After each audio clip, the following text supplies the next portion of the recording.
The next one is something that I actually brought up, coming from The Crown. So season 3 was released this last week. Very exciting. We've been waiting for it for the last sort of 2 years. So basically, when myself and my fiance moved over to London, we obviously had this fascination with the royals and the monarchy. And this series, The Crown, is an incredible series done in a really good way. It's entertaining and at the same time is educating, really, which I find fascinating. Have you watched any of the Crown? I've actually never heard of it, Chad. So when you put it on, I was quite excited because I'm keen. I'm looking for a new series. So please Amazing. tell me what The Crown is about and what it tries to accomplish. So basically, it's entertainment. It's entertainment at its core, really. It's a series that is essentially telling you the story of the monarchy, essentially all the way from how Queen Elizabeth II became queen. It wasn't her path, her natural path of progression, but she is there now, and essentially takes you through her life. And we are kind of now at the sort of Middle Ages, so that as she's moved on, which is where we are now in season 3. But just in terms of the kind of amount of work that they put in to get something that is authentic, something that feels real, is absolutely incredible. They would kind of take people on who were in the royal palace at the time, and really through every single interaction, kind of get the level of detail of, is this the way that they would have said it, or how would they have said it, who would have been standing where, all of that type of stuff. It's absolutely incredible and really realistic. So I'd say kind of the amount of work they've put in to achieve that is really groundbreaking and really rewarding. Sorry, Barry. Don't you think it's amazing? Sorry, on a little bit of a sidetrack. Do you think it's amazing the production quality we're seeing in TV these days? 100%, yeah. We're seeing the kind of production quality we used to only be able to see on the big screen, and now it's coming to Netflix and those kind of streaming services. Don't you think it's amazing that it's finally on TV? Yeah, I mean, I think that's a really amazing thing because of the fact that now we have these streaming services. You no longer have to have one TV package that covers a bunch of channels, of which you would probably only watch one or two. Instead, it's kind of like scrap all those channels. We are going to pay for the ones that we actually use, and kind of the result of that is we have these providers who have capital. They have a massive base of monthly users who are putting in good subscriptions.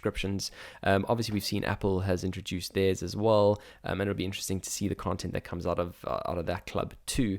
But I think definitely in terms of improving the quality of television that we're seeing, I think now that we've switched to the streaming world, I think it's definitely made a difference. And we certainly spend a lot of our time on Netflix. So I completely agree there. In terms of the thing that actually made me put this one down on stuff I found interesting, there's an episode, I think it's episode 3 of this season 3, which actually covers the Aberfan disaster in Wales. Now, I had never heard of this before, but it is... Yeah, neither have I. Absolutely tragic. I mean, essentially a small town in Wales, which was, kind of a mining town, had a massive coal heap, and basically, as a result of excessive rains, there were 144 deaths, which of which 116 were children. So essentially, a lot of rain. I think in the episode they kind of make allusions to government not doing their part in this heap becoming too big, having too much of a risk. And essentially, there was a collapse, and all of this coal basically flattened, various housing blocks, and most importantly, the school. Which was, kind of at the bottom of this village. And essentially, this episode, as I said, really heartbreaking in terms of what these people have gone through. Just something I hadn't heard of. I mean, this is something that happened in 1966, not that long ago. Something that I found really interesting is when they were kind of going through the research and putting together this episode.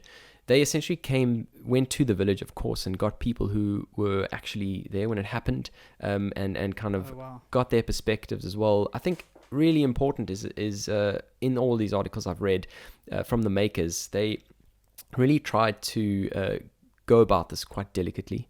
Of course, it's still raw, and so the thing that I found quite on the lighter side is they actually provided counseling to a lot of these people, and a lot of these people have not had counseling for the past 53 years, and it's still very Wow. raw. I mean, having to stand at a funeral and looking at sort of, I think the biggest burial that there was. I mean, it's one scene where you've got literally 80 odd graves of little children standing in front of you is absolutely tragic. And I mean, I think it's really good that that the makers are not just sort of profiting out of making entertainment out of this, but are actually putting back in terms of providing real good counseling, which should have really been there for a while. That is fascinating, and I think that's what art can do, right? Art can open these opportunities to build community and to right wrongs of the past.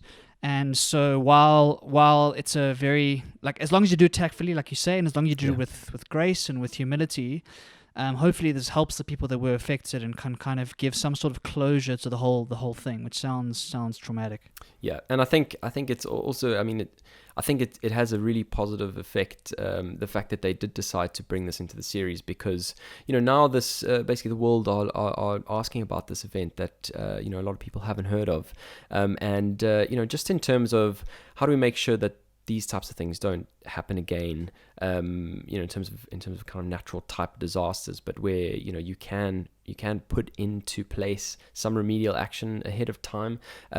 It's done a good for society, I think, for them to add this into the series. Also, one thing that I found really interesting was the crisis that this was for the monarchy. So a natural disaster basically turned political, really, in terms of, as I said, all of the parties, the party of the day, and specifically the Queen, and how the people, you know, expect the Queen to react, and you know, what they kind of expect of their Queen. So the Queen actually didn't arrive until 8 days had passed, you know, since the event. And based on this episode, you know, it sounded like a lot of people had to kind of prompt and essentially threaten, you know, political kind of what's the word, unrest before you know, she actually made an appearance. But yeah, a very difficult situation, I think, and certainly the suggestion that they give at the end of the episode, which is that this is one of the Queen's biggest regrets in her tenure.